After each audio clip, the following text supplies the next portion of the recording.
Hello, I am the Ronin Pawn, and this is Pawtucky. We are democratic socialists now. People, we finally did it. We got the universe, the world, and the nations at large, and you probably should have gone the other direction. We got everybody everywhere to recognize that we are not a corrupt dictatorship. We are a democratic socialist state where one person corruptly dictates what's going on.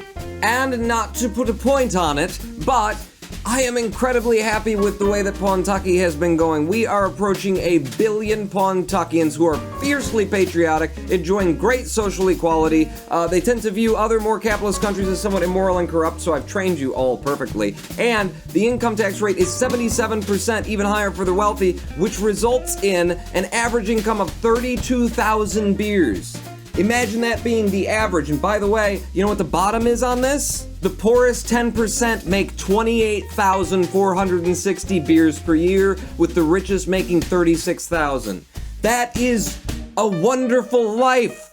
That would be great. Everything, you'd be at ease, especially with the government taking care of, like, you know, the cost of schooling and again, all the things that we're paying for. What are we paying for? I think we're buying them bike seats at this point. I don't even remember. Like, you guys may think my economy is weak. I think that's awesome right there. I mean, if I were making $28,500, which is apparently poverty level in my nation, oh my God, I would feel so comfortable. Instead of with the tightly puckered asshole that I live with now. Let's do some issues. Public loudspeakers shrill with controversy. A recent poll on putting up huge loudspeakers in Pawtucky cities for public government broadcast has been brought to your attention.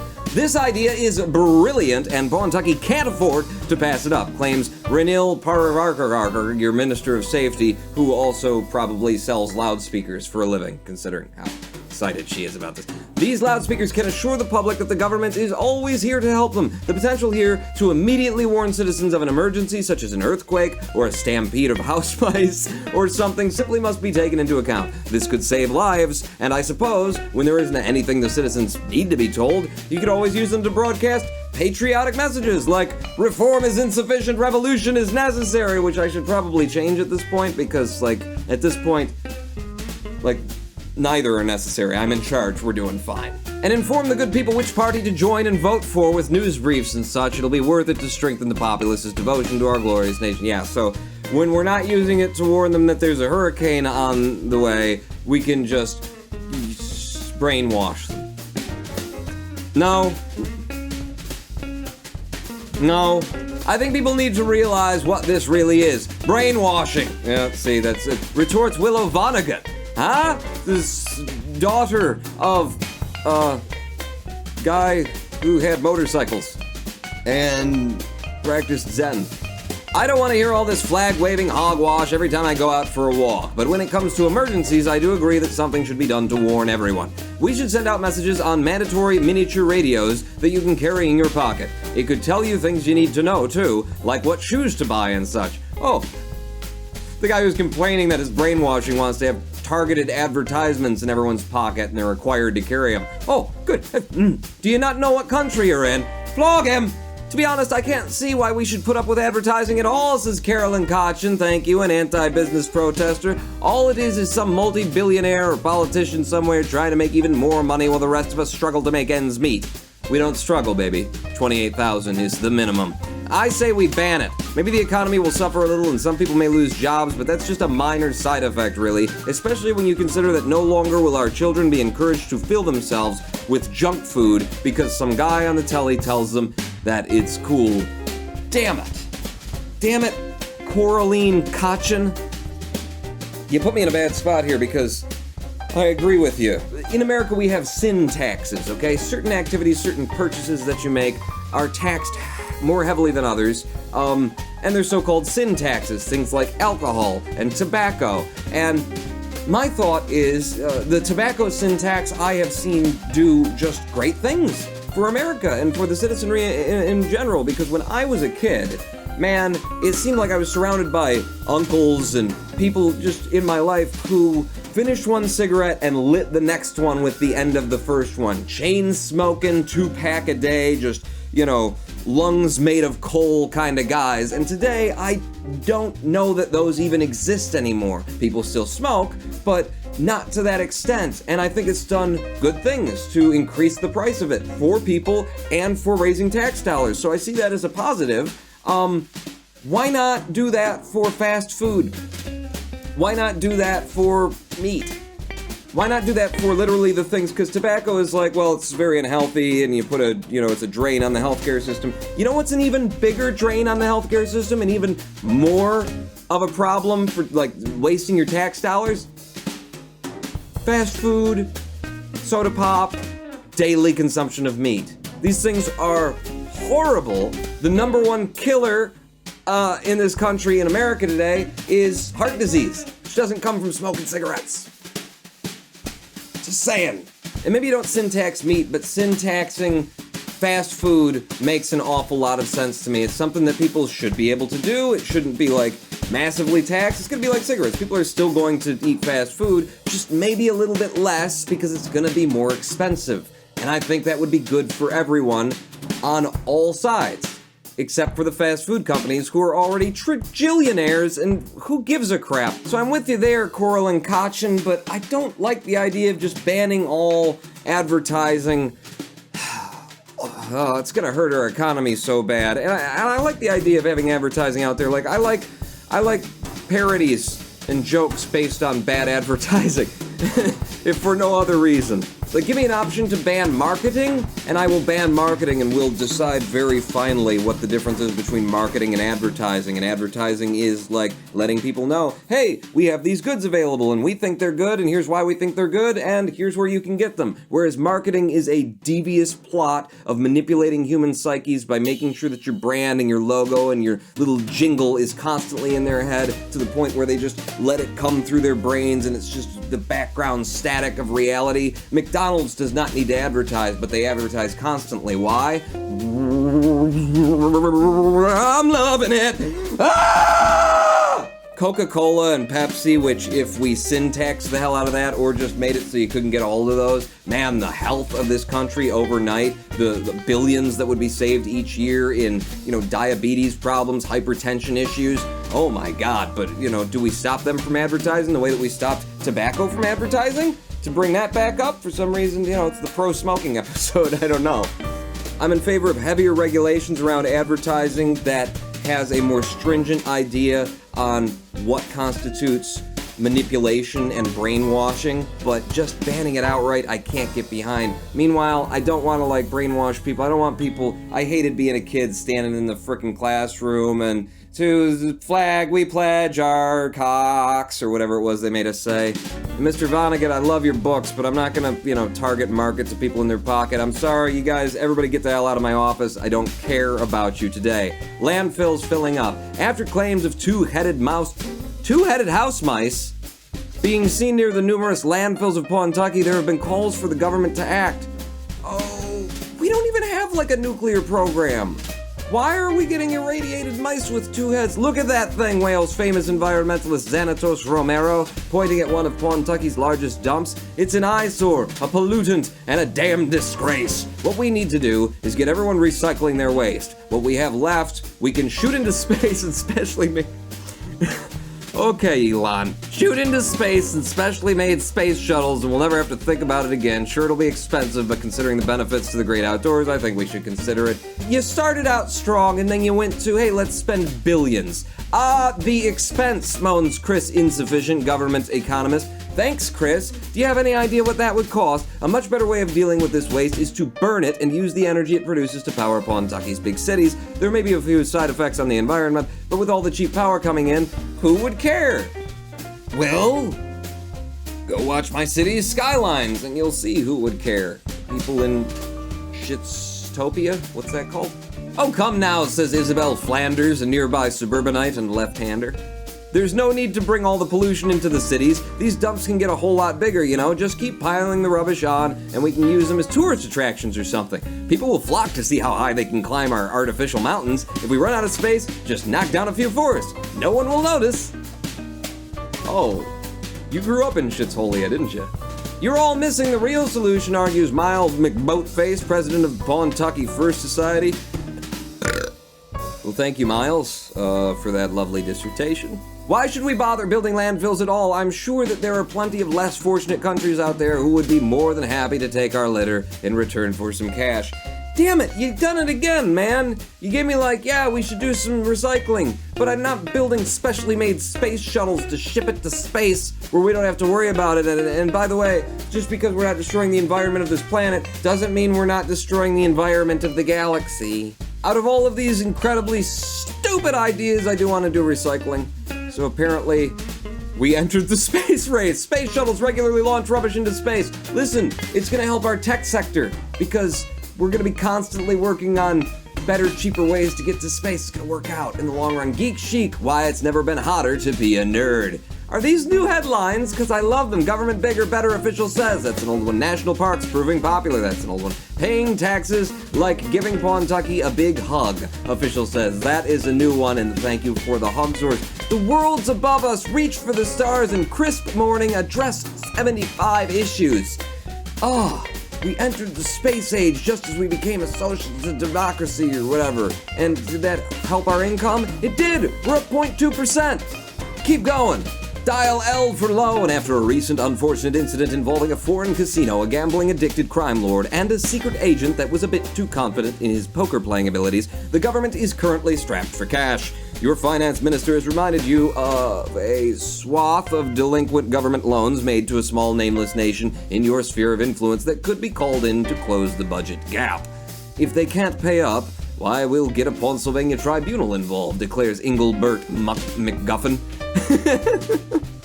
It would only be better if it were McMuffin. Your finance minister, start by removing their spendthrift leadership and install a stooge or someone who understands the gravity of their international obligations. Next, forcibly privatize some of the most monetized state services. Why, I bet some of Pawtucky's businesses might even be interested in buying them. How soft, mutters Christy Stark, leader of the infamous loan and pool shark mercenaries, while menacingly holding a pool cue. It's time you went full repo man on these squanderers and take us out there. They won't dare to object to a few of their warships, crown jewels, and national treasures going to the course. I actually like your idea, you Aussie bastard.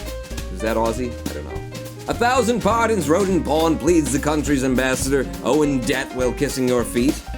Oh, do go on, Owen. Although our nation is a mere insignificant speck of dirt compared to the might and majesty of your nation, we implore you to find it within your heart to forgive the debts of us, the most humblest of nations. Owen, get your lips off of my feet, you owe us muns. Sorry, fellas, if you can't pay the Reaper, you're gonna have to reach into the national coffers. I want your toilet paper, because I'm running out. A small country is wondering where their Capitol building's gold dome went. Engine room of economy ticking over nicely. Pawtuckian parents concerned about youth employment. Listen, if you just let people walk all over you and never calling your debts, guess what they're gonna do tomorrow? 2 stabbed in parking dispute. They're gonna stab you in a parking lot, and you know it.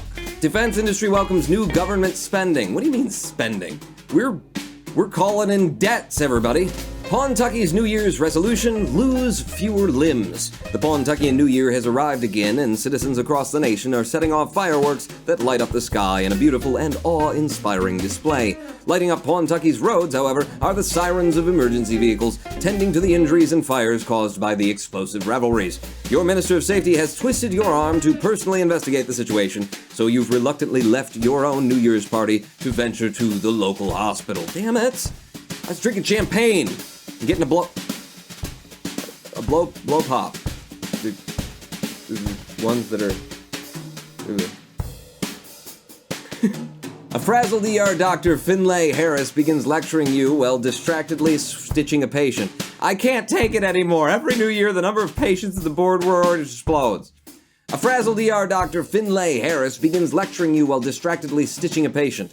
I can't take it anymore. Every new year, the number of patients in the burn ward explodes, and need for stitches skyrockets. Fireworks are clearly too dangerous for the untrained public to play with. We need to ban possession and use of fireworks without proper training. To keep the tradition of Pawtuckian New Year alive, the government can sanction shows and hire licensed professionals for the celebration. And hey, if I weren't suddenly getting so many emergency calls on the New Year, maybe I'd actually have time to watch the show. You make a compelling, though crappy argument. That's not going far enough, interjects a local bird watcher, Klaus Octavian, who is standing by the window, binoculars trained on a vulture by the hospital morgue.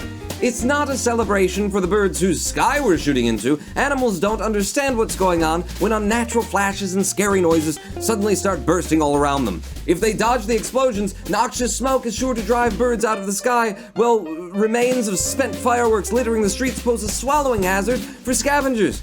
Licensing fireworks operators won't change this. We need to ban all fireworks and find less inconsiderate ways to entertain ourselves. Now, my mother has a dog who I have previously mentioned is a dick, okay? He hates just everybody. He's a dick. I'm not gonna justify it. He knows it, I knows it, you knows it, we all knows it. But every time somebody does fireworks anywhere near the house, like literally she's feeding the dog Xanax to try and keep him from just... So, I get that. I don't think I care. You know, human beings have to, like, let loose occasionally. We only do it, like, once or twice a year. For God's sake, you know, blow something up. If you don't do it now, it's gonna end up, you know, strapped to the Capitol building, Guy Fawkes style.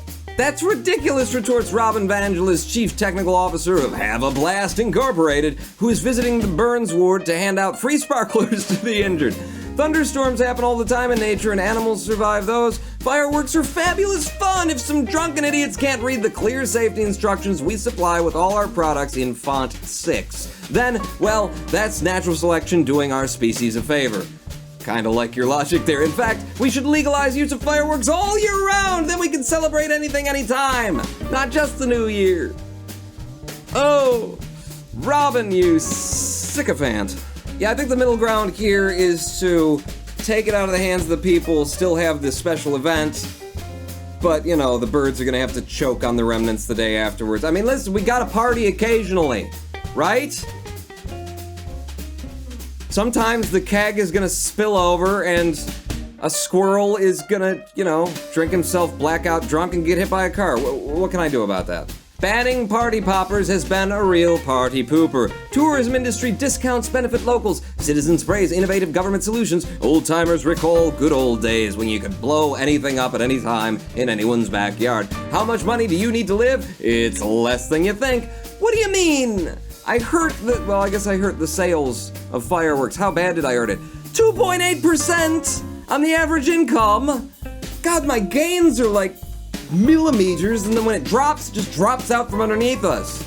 This sucks. I just repoed an entire country and you just stole it from me because I didn't want the doctors to have to, you know, reattach hands all New Year's. The beginning of a catastrophe?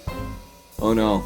Should I not have genetically modified bees to be a killer battlefield weapon? When top scientists started genetically engineering bees in order to make them live longer and resist disease, things went horribly wrong. The result, subsequently dubbed the Pontuckian Killer Jacket, ooh, good name, wiped out their creators within an hour and promptly escaped the lab. Terrified citizens are urging you to stop genetic engineering on bees, citing the unpredictability and potential dangers of this technology. What is this madness, shouts Dr. Bees, still wearing his trademark bee costume, who has in his suitcase the only bees in Pontucky that aren't genetically modified. We've created a potential threat to our population. Thanks to genetic tampering, you made killer bees with GM stingers. Who knows what they'll do now? The only solution is to ban genetic engineering and shut down the lab immediately. It's immoral, insane, and incompetent. Cull these modified abominations and encourage the breeding of all natural, all organic, normal bees like mine. Boring! Don't you forget why we need this, reminds Maria Lazenby, the new laboratory director of Hive Mind, aiming an insecticide spray at a small arthropod hovering above your shoulder. It's a noble experiment to keep bees from dying off. Genetically engineered bees have a much greater chance of survival, and it's better for the environment. With some government support, we can do more for our bees and well, you know. I do need the money. 2.8% gouge, screw you. We certainly don't have to be black and yellow about this, asserts Shigeru Santiago, a government scientist who is picking apart your flower display. I can't believe I pronounced that so well. Looking for nectar. Well, it's true that genetic engineering can create some intended pests. It has potential to help our buzzing friends survive many threats like CCD and parasitic mites. How about we set strict standards for these laboratories? With government oversight, we can watch out for any killer bugs while keeping this technology safe and regulated. True, the scientists may end up trapped in an endless cycle of regulations and inspections, but that's beside the point. I agree. Without government oversight, you see what happens. You see, I didn't realize that when I made that decision, I let the private industry have control of the bees. Maybe that's why our income came up so suddenly. You know, yeah, you make money, but you also create swarms of killer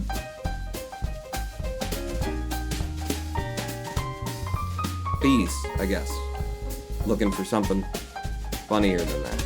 The problem was that we trusted this experimentation to the boffs in the labs, growls your gruff military attaché Angus Anderson, while examining a modified bee under a microscope. Now, I'm not much of a scientist, but surely it wouldn't be too hard for us to round up these modified bees and set them loose on one of our enemies. Imagine if we unleashed some of these bad boys on Maxtopia or Marche Noire. Are they? That's an enemy of ours? It's the first time hearing of them. And you want to throw genetically modified bees at them? I mean, go on. I like the idea. Their ecosystem will be so screwed up they'll be begging to sign that peace treaty. Now, excuse me while I practice my evil laugh.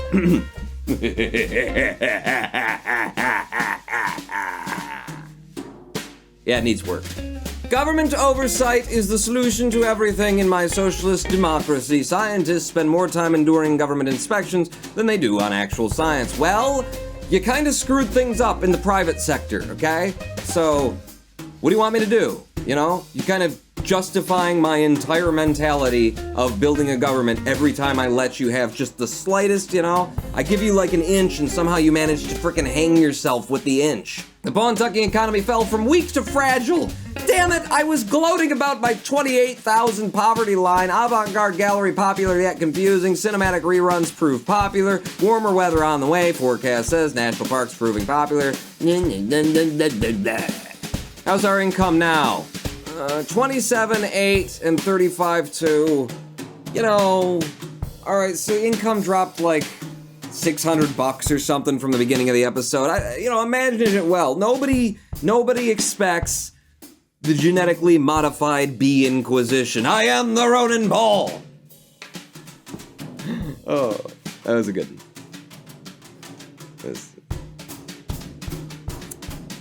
Go out on a high point, they say.